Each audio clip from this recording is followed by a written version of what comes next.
going to be pretty short-handed this week. I guess just kind of how have you gone about preparing, replacing so many of these guys?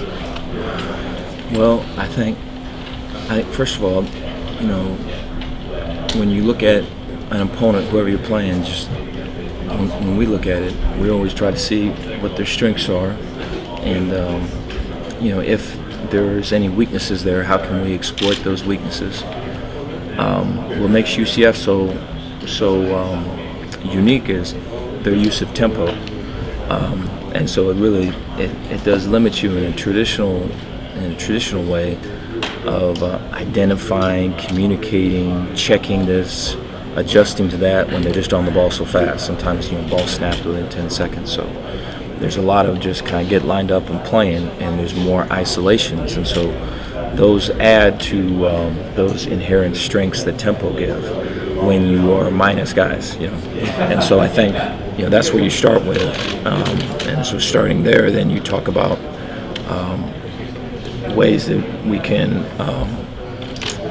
cloud corners, ways that we can mix in zones, ways that we can try to attack protections, get off the field on third down, limit our total number of snaps. You know, I think we looked at in the last 2 years the time of possession and who wins, and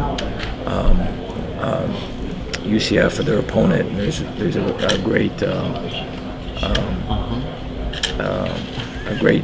stat there that shows, you know, when they win time possession, it's 90% win for them last 2 years. When they lose it, it's 50-50, and so we want to be on the other side of that. And I think, you know, adjusting to their strengths, utilizing what we can with the matchups that we got, and then getting off the field on third down are critical parts there. With the depth at corner, just with injury and the draft, you know, what does your rotation look like in the secondary? So like Perry's not going to be there for safety, and neither is Terrence. Right. Well, yeah, we're playing. You know, Eric Monroe is going to be playing some. You know, we've got John, so John's in there playing some. Jacoby is in there. He's been down low in a linebacker spot, kind of our quarter spot, quite a bit. We're playing him deep a little bit more. There's more guys having to take on a little bit more roles. And yeah, I give Bill Bush credit and Corey Raymond credit. They really drove that home as how important that is, and I think our guys have really latched onto it and really attacked it.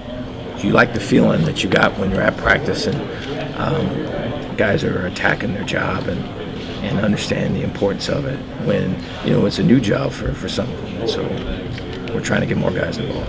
Ogeron had mentioned Quinn Logan as a possibility at nose tackle. Correct. You know, what yes. kind of lines up there for y'all? Yes. So similar idea there is that, you know, he hasn't really played that position quite a bit, but, you know, he's going to play some of that in this game. And so, you know, I look at it as if we can dictate when we're off the field, right? We can stick together. I think our normal rotation and our normal techniques. If we cannot, you know, and I think 2 years ago we played 2 and 3 years ago we played a few pace teams, and I think we knew what a 13 or 15 play drive was like and what that does to you. We have not really played pace teams this year, and so I think that kind of adds to the intrigue of this game in terms of how it's handled, what happens, and all of it. I think the Auburn game was the only game we played pace. I think the heat played a factor in that. We're in the sun and we're going fast, and there's a point in the second quarter where we got worn down. We had some long drives in that second quarter, and so if we can get off the field, when we get off the field, we can keep people at their normal spots. If we cannot, right, and we've got 13, 14, 15 play drives, we're going to need guys to be able to play different spots. And so we're practicing as if that's the case, hoping that ain't the case. With Mack at quarterback, is 2 starts in a half of another game enough to get a feel for a guy? Yes. We're going off of what we got, and so I look at him. I see he's got a really strong arm. He's got good touch on the deep ball. I think they love to run him, and so, you know, the run pass numbers are different when he's in the game. I think third down in general, they're about 60% pass. With him in the game, it's 50-50, and that's kind of true throughout other down and distance and situations and things. And so he brings into effect the use of all 11 guys. And so the danger there is if the throw game gets going, and we have to be able to help and cloud this, double that, then it opens up running areas for him. And so that would be worst case scenario for us. And so you respect his ability to throw. They do a good job of lookovers. I think the pace, they go fast, they go fast, they go fast. And then when it's a critical down, they go fast and they slow down. And they see what you're in, and they change the call. And one of the greater things that they do, play call-wise, is call the beater. They got a good idea of what you're in, and they call the play that's going to beat that play. They do a really good job with that. We played Missouri 2 years ago, and I thought we played some two-man in that game, and they hadn't really seen two-man. And I think the second series after we showed the two-man, we started getting tight end screens, and just the beaters came right away.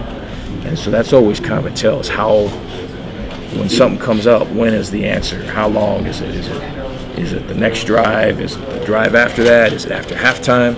With these guys, it's the very next series. And so it's going to be one of those deals to where if we can keep them contained on our terms, the quarterback and that, it'll be good. If it's not, with some of the situations we got on the perimeter and in the interior, it'll get interesting real quick.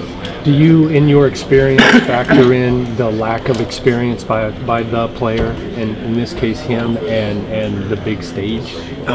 Yes, you'll look at that. I mean, you want to be able to force him on point and make him beat you for sure. I think now that's going to be true whether that's an offensive tackle or a receiver or a running back, but especially a quarterback. I mean, you're going to want him to complete balls in critical spots and take away the stuff that they do best.